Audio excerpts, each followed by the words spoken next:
Olá, tudo bem com você? Seja muito bem-vindo ao meu canal. Muito obrigada por você estudar a lição junto comigo, por você assistir os meus vídeos. Muito obrigada, viu?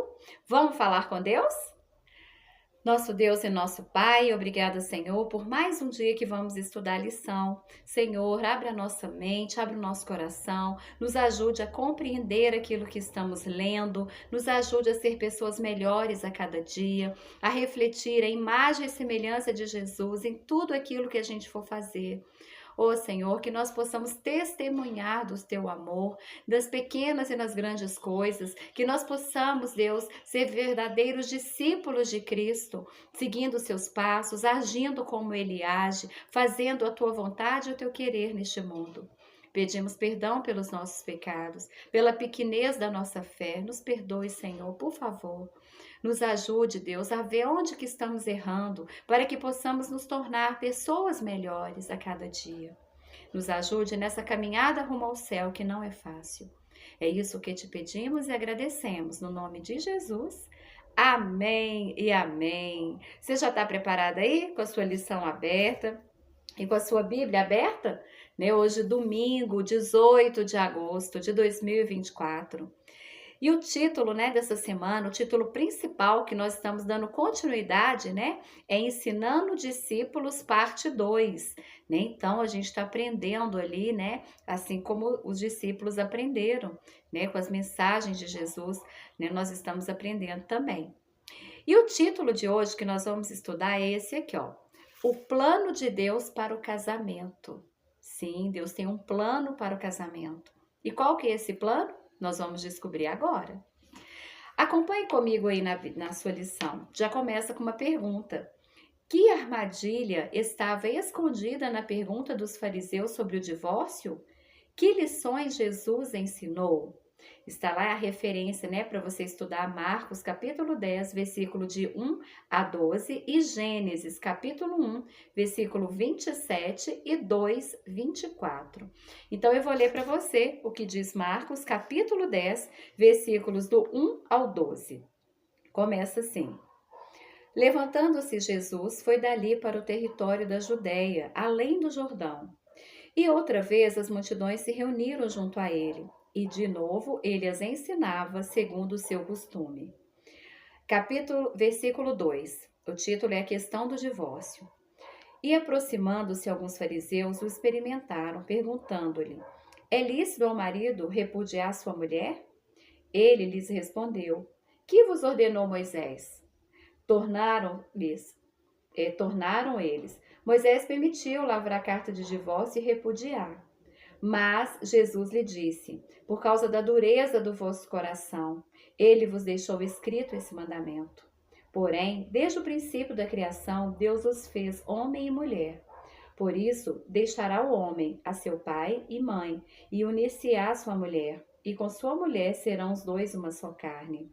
De modo que já não são dois, mas uma só carne. Portanto, o que Deus ajuntou, não separe o homem. Em casa, voltaram os discípulos a interrogá-lo sobre esse assunto.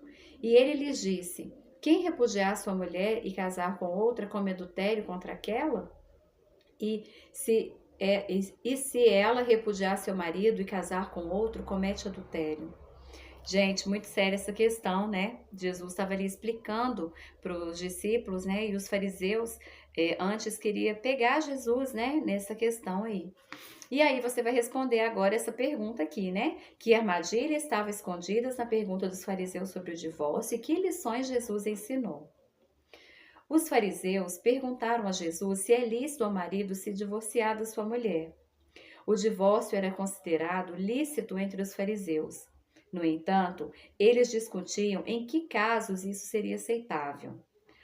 Dois importantes rabinos da época de Jesus defendiam pontos de vista diferentes. A escola de Shammai era indiscutivelmente mais restrita. O divórcio era permitido apenas em casos como falta de filhos, negligência material, negligência emocional ou infidelidade conjugal.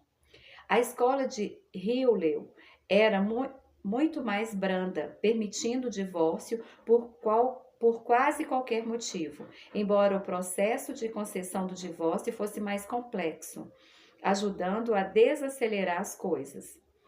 Então, parece estranho que os fariseus tenham feito a Jesus uma pergunta mais abrangente: se o divórcio era aceitável. Por trás dessa pergunta havia uma conspiração para colocar Jesus em apuro com Herodes Antipas, o governante da região a leste do Jordão, onde Jesus estava naquele momento. Antipas havia se divorciado da esposa e se casado com Herodias, esposa do próprio irmão. Herodes decapitou João Batista por ter condenado esse relacionamento ilícito. Jesus respondeu indagando o que Moisés tinha ordenado. Os fariseus haviam citado Deuteronômio 24, de 1 a 4, que descreve um caso de novo casamento após o divórcio.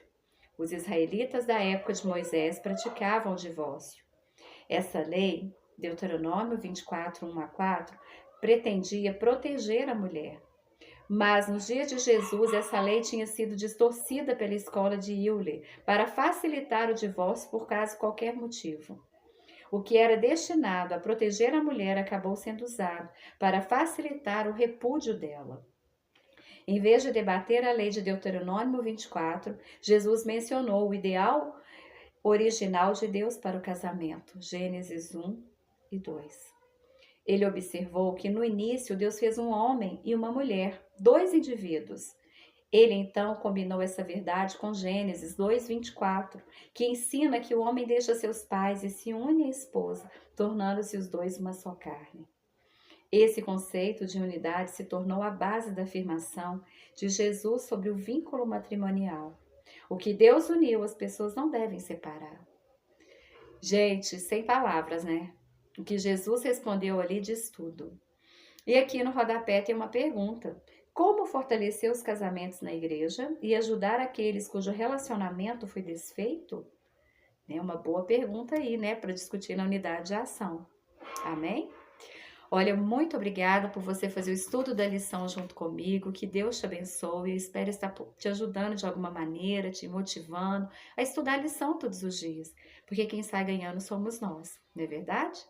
Um abraço carinhoso para você. Se inscreva no meu canal se você não é inscrito, deixa um like para mim e até o próximo vídeo, se o Senhor assim nos permitir.